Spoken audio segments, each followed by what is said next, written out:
Jake Solomon, lead designer of XCOM Enemy Unknown. So I started playing XCOM in 1994, and since then it's been my favorite game. I still play it to this day, and really that's the reason that I make games now. Like, that game was formative for me. That was right before I went off to college, and because of that game I got a computer science degree, and that's the reason that I'm sitting here. So for me to be making this game, it's just really, it's a dream come true for me.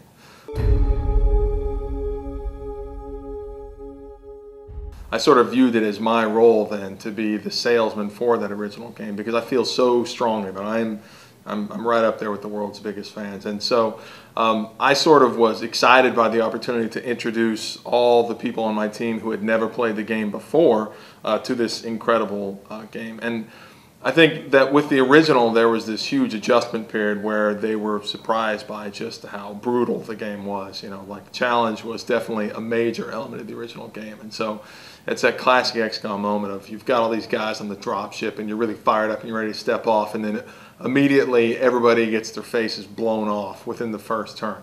And I'm very excited by that, and I say, isn't that wonderful? Or on Fridays we'd get a bunch of beer, we'd sit down, and I would walk people through playing the game. And what we saw was that people would take those games and they would continue to play after the event and then throughout the week. So when they came back the next week, they had already played 20-30 hours on their own. And for me, that was really gratifying to see that that game that meant so much to me, and obviously I have so much emotion tied up in that title, but it was really exciting to see how people who had no experience with it before still latched on to those game mechanics.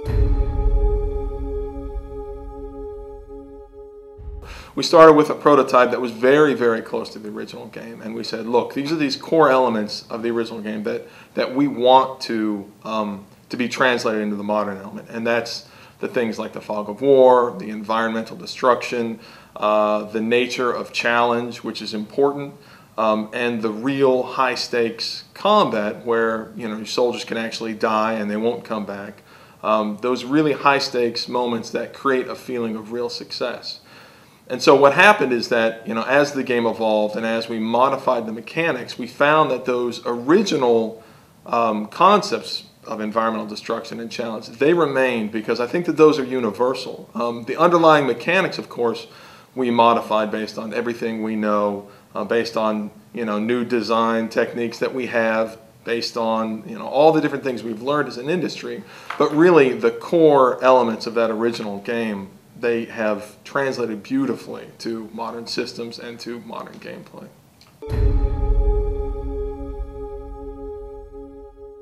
We have this thing that we call, internally we call the glam cam, and we took a lot of inspiration from Bethesda and their VATS camera from the Fallout game. And what happens is that in a lot of dramatic shots, we can bring that camera in and show your soldier lining up that shot and show that beautiful kill shot. And it has this really, it really sort of reinforces, like, the nature of combat. It's very visceral, and so that's something we're really excited about as well. It's always been the question, you know, why hasn't this game been made? And the reason is because it's absolutely insane as a game. I mean, it has destructible environments and 3D fog of war, and it has missions that take place around the world and all these different elements, the alien environments, the human environments. And then that's just a combat game. On top of that, there's this entire strategic layer where you're interacting with the governments of the world, you're staffing a base, customizing this huge base. It's this insane game with this insane ambition and scope, and I think that it's something that resonates so strongly with people because there still is nothing like it. I'm so excited to introduce that to new games.